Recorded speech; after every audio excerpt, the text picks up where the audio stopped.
Chers amis, bonjour. Je vous envoie ce message en écho au message que vous envoyez samedi sur l'enfumage du mouvement des agriculteurs. En fait, j'aurais dû parler de double enfumage. C'est une méthode éprouvée pour augmenter la saveur du cochon qu'on est en train d'enfumer. Donc le premier enfumage, c'était la carte, le joker du gouvernement, qui était, je pense, ce pauvre Jérôme Bel qui a servi en fait pour agréger tout un mouvement autour de lui pour ensuite essayer de le tuer, ce qui est une méthode d'infiltration et de subversion, de retournement habituel du gouvernement. Maintenant, la deuxième carte qui se profile, c'est celle du blocage de Rungis. Blocage de Rungis, d'ailleurs, que j'avais appelé de mes voeux il y a plus de 7 jours. Donc, visiblement, c'était l'idée saugrenue numéro 1. Cette idée saugrenue numéro 1 a fait son chemin. Mais ce qui se profile derrière, la deuxième carte, visiblement, qu'a sorti le gouvernement, est celle du syndicat. Après avoir créé une sorte de profil d'opposant ou de faux opposant qui va tout de suite se coucher face à un gouvernement qui n'apporte rien, si ce n'est de la fumée, eh bien, deuxième écran de fumée, celui des syndicats. C'est la dernière parade du gouvernement. Après, il n'y a plus rien. La FNSEA a appelé au blocage de Rungis. Alors que la FNSEA est dans la main du gouvernement. On est bien d'accord. Comme les jeunes agriculteurs qui sont dans la main du gouvernement et qui sont tous à 90% pro-Macron, pro-Europe, pro-PAC, à fond. C'est eux qui appellent au blocage. C'est eux qui appellent à affamer les Parisiens. Il y a un problème. L'idée du blocage est une bonne idée. Je vais vous dire pourquoi. Parce que quand on va mettre la pression sur la capitale, en France, tout se joue à Paris. Quand on va mettre la pression sur la capitale, et on va mettre la pression sur la population de la capitale, qui sert tout l'appareil d'État pour que cet appareil d'État puisse opérer contre nous, contre nos intérêts, car vous savez, chers amis, que l'appareil d'État a été infiltré par des traîtres et des parasites qui, en fait, utilisent l'appareil technocratique contre nous, alors que cet appareil technocratique devrait être à notre profit et servant nos intérêts. Donc, je reprends. Le blocage de Rungis va permettre en fait de retourner, s'il a lieu, s'il se poursuit, s'il n'est pas déjà noyauté par la FNSEA, qui est un syndicat pro-gouvernement, donc anti-peuple, anti-France, d'accord? Si ça a lieu, ce blocage, et que ça se poursuit, là, les deux écrans de fumée auront disparu, et on sera dans le dur. Et le bloc élitaire, ce que j'appelle le bloc élitaire, c'est-à-dire tous ces technocrates payés plus de 100 000 euros par an, d'accord, plus de 100 000 euros par an, ok, donc les très hauts fonctionnaires, hauts et très hauts fonctionnaires, plus tout le bloc élitaire qui leur sert derrière ensuite pour leur hobby, leurs usages, leurs livreurs Uber, toutes ces choses-là, en fait, ce bloc élitaire a besoin, en fait, des ressources de toute la capitale pour assurer son contrôle, sa suprématie, son pouvoir. Si ce bloc élitaire commence à voir la flamme qui se retourne contre lui, contre ses propres intérêts, voire contre ses propres intérêts vitaux, ici l'alimentation avec les agriculteurs, il est possible que ça crée des failles dans le dispositif. Jusqu'ici, la faille, c'était nous. Nous étions tous en faille.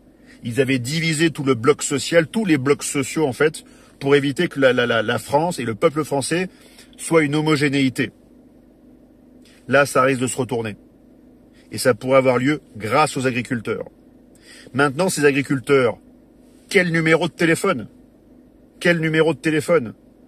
La FNSEA, c'est hors de question qu'on les appelle. D'accord? C'est des syndicats.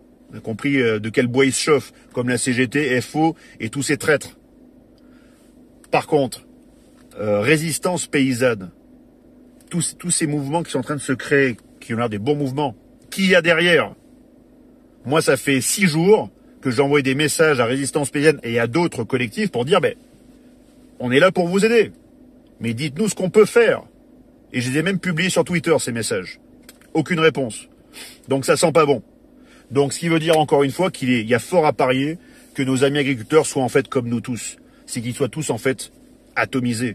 Et qu'ils aient pas pu en fait s'organiser, même s'il y a le bon sens paysan et il y a surtout cette communauté paysanne qui existe d'intérêt, malgré tout elle existe et elle sait s'organiser. Ils sont solidaires dans la souffrance. Maintenant il faut qu'on puisse les aider parce que s'ils vont sur Paris et qu'ils tiennent le blocus de Paris périphérique plus Rungis, ils seront loin de leur base arrière. ils seront loin de leur foyer, ils seront loin de leur ferme. Donc je demande ce soir à tous les membres de CSP, je dis bien ce soir, il est 18h20, nous sommes lundi, je demande ce soir que vous fassiez des réunions exceptionnelles de tous vos CSP et que les 2000 membres actifs du réseau national se bougent dès ce soir pour aller prendre contact avec les points de blocage locaux ou parisiens. Si vous êtes autour de Paris, allez sur Paris. J'appelle le CSP de Paris, j'appelle la Petite Couronne, j'appelle Pessy, tous ces CSP-là qui sont très structurés, très forts, allez voir les points de blocage. Je vous demande de m'établir quels sont leurs besoins, et la typologie de besoins, c'est de 4 ordres. Il y a 4 typologies. Gasoil, alimentation, cagnotte pour tenir financièrement sur les points, et éventuellement soutien logistique à la ferme. Je répète, gasoil, alimentation, soutien financier et soutien logistique à la ferme. Voilà les 4 besoins que je vous demande d'aller leur proposer. Voilà la typologie des besoins. Et chaque fois, vous leur demandez, est-ce que vous avez besoin de gasoil? Oui, non. Est-ce que vous avez besoin d'alimentation? Oui, non. Est-ce que vous avez besoin d'un soutien financier sur votre point de blocage? Oui, non. Est-ce que vous avez besoin d'un soutien logistique dans votre ferme pour faire quoi que ce soit? Oui ou non. Et là, si on assure ce soutien, peut-être qu'ils pourront tenir plusieurs jours. Mais un mouvement social, quel qu'il soit, et ici il est ultra légitime, c'est un mouvement qui coûte. Ça coûte de l'énergie. Ça coûte du manque à gagner, parce que pendant qu'ils sont sur le point, ils ne peuvent pas s'occuper de leur ferme. Donc c'est souvent leurs propres parents qui ont été retraités, agriculteurs, qui reviennent en fait s'occuper de la ferme. Mais ils sont aussi fatigués. Donc ces gens-là sont la clé de notre survie alimentaire. Notre survie alimentaire. Avec ça, on peut repartir. Sans ça, on est déjà mort. On est déjà mort. Donc à partir de ce soir, le secrétariat national vous a déjà envoyé des messages depuis 2 jours pour commencer en fait à préalerter, à préchauffer le dispositif. Maintenant ce soir, je demande que tous les CSP intronisés et tous les CSP où nous avons des référents identifiés, clairs et sûrs et fiables, aillent sur les points de blocage et demandent la typologie des 4 besoins.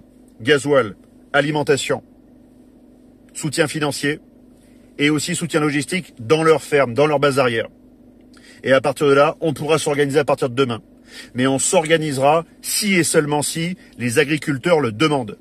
S'ils ne veulent rien, qu'ils veulent rester seuls sur leur point, tant pis pour eux et tant pis pour nous. Mais nous avons une fenêtre d'opportunité historique pour essayer d'agréger des luttes légitimes, populaires, françaises, et essayer de reprendre le contrôle par la rue. Et je peux vous dire que ce contrôle par la rue, le gouvernement et ceux qui tiennent l'État français actuellement en ont une trouille bleue. Ils en ont une trouille bleue. Ils sont en train de réveiller un géant. Mais pour l'instant, le géant était en sommeil. Le géant était divisé. Donc voilà la consigne que j'envoie ce soir au CSP. Et vous pouvez vous servir de ce message pour aussi le relayer sur les points de barrage si nécessaire, pour dire que pour nous, la démarche est claire. Nous n'avons rien à gagner, nous n'avons rien à perdre, pardon, nous avons tout à gagner. Tout à gagner à vous soutenir. Tout à gagner à assurer notre survie alimentaire immédiate. Tout à gagner. C'est maintenant que ça se joue, chers amis. Donc tous les membres actifs du CSP, vous allez devoir montrer de quoi vous êtes capables. C'est maintenant. C'est maintenant.